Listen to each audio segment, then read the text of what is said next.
Cody Bramwell was 11 years old and weighed about as much as a standard cargo crate, which he knew because he had once hidden inside one to escape port security. He lived in the ruins of Sector 12, the abandoned human quarter of Viridin Prime, a planet that had once promised a bright future for settlers and now delivered mostly broken promises and bioluminescent mold. His home was a collapsed transit station, where the automated announcement system still occasionally crackled to life, cheerfully informing nobody that the next shuttle to New Brisbane would arrive in approximately 17 years, 4 months and 6 days. The system had been saying that for as long as Cody could remember, which meant either the shuttle was very delayed, or the computer had developed what his mother would have called an optimism problem.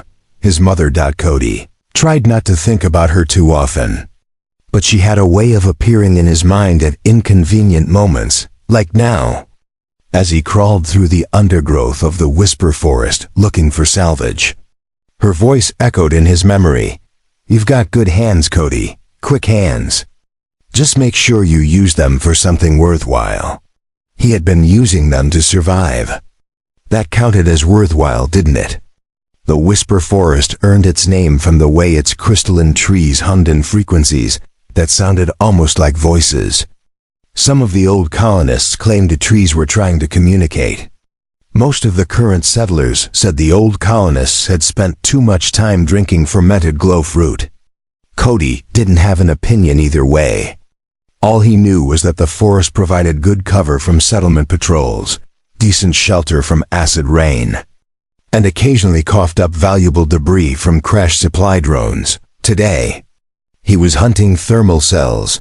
The temperature in his transit station had dropped again, and without heat, the next cold snap would finish what hunger and loneliness had started.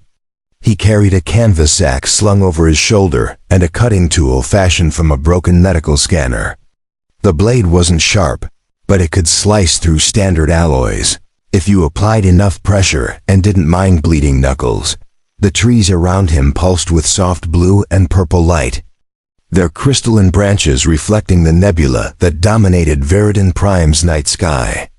Somewhere in the distance, Port Calloway hummed with life ships landing, merchants arguing, families living normal lives. Cody hadn't been inside the settlement in 3 years. Not since the incident. He was about to give up and head back when he heard something that didn't belong. A muffled grunt. Metal scraping against metal. And beneath it all, a low, rumbling growl, less frustration, and more barely contained fury. Every survival instinct screamed at him to run. Strange sounds in the Faza, Whisper Forest meant trouble, smugglers, bounty hunters, creatures the colonization guides conveniently forgot to mention. But there was another voice in his head, quieter, more persistent, worthwhile. Cody.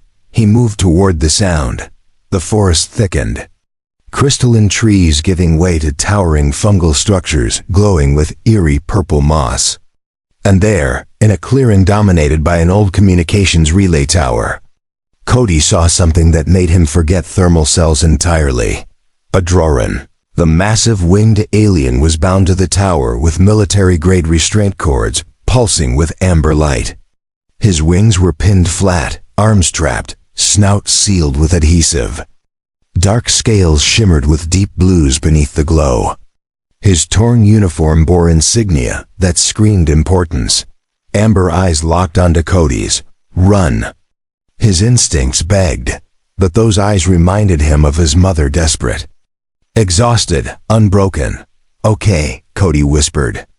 "This is probably a terrible idea." He approached carefully, lifting his cutting tool in clear view. "I'm going to remove the adhesive first," he said slowly. "It'll hurt, sorry." One sharp pull. The Droran hissed, baring impressive teeth. "That was unpleasant. Sorry." "You're helping," the alien said. "I simply have strong opinions about adhesive-based restraints." Cody blinked. "You speak standard." "Fluently." "Is that a medical scanner blade?" "Yeah." "Clever." These cords cycle energy every 3 seconds. I know, Cody said. You cut during the low phase. The Droran studied him anew. You are not a typical street child. There's a typical kind. Fair point. As Cody worked, the alien introduced himself. Viren Quelthorn.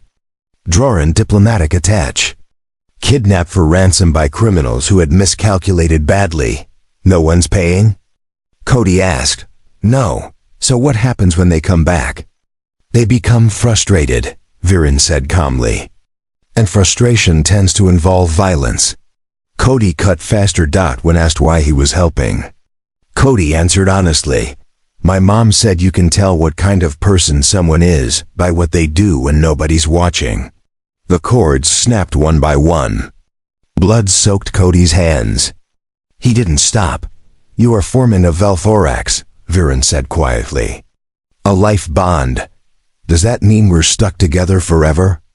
It means I owe you a debt I can never repay.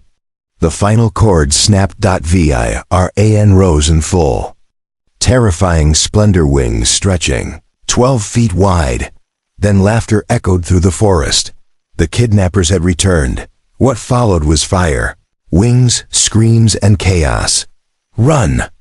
Viren roared. Cody ran. He activated the beacon at the forest's edge, hands numb, lungs burning. Engines arrived soon after. 30 minutes later, wrapped in a thermal blanket on an Accord landing field, Cody watched the galaxy change around him. You don't have a guardian? A human officer asked. I do now, Viren said, stepping forward. He's under my protection. And just like that, the invisible boy became real. Years passed. Cody learned what safety felt like. Then trust. Then belonging. He struggled. He healed. He grew. He became a student, then a diplomat, then a protector of others like him. He built shelters. He built futures. And one night, long after the galaxy knew his name, Cody stood beside the Droran who had once been bound to a tower in a whispering forest. I guess we saved each other, Cody said. Yes, Viren replied. I suppose we did. The smallest act of courage, done when nobody was watching, echoed across the stars.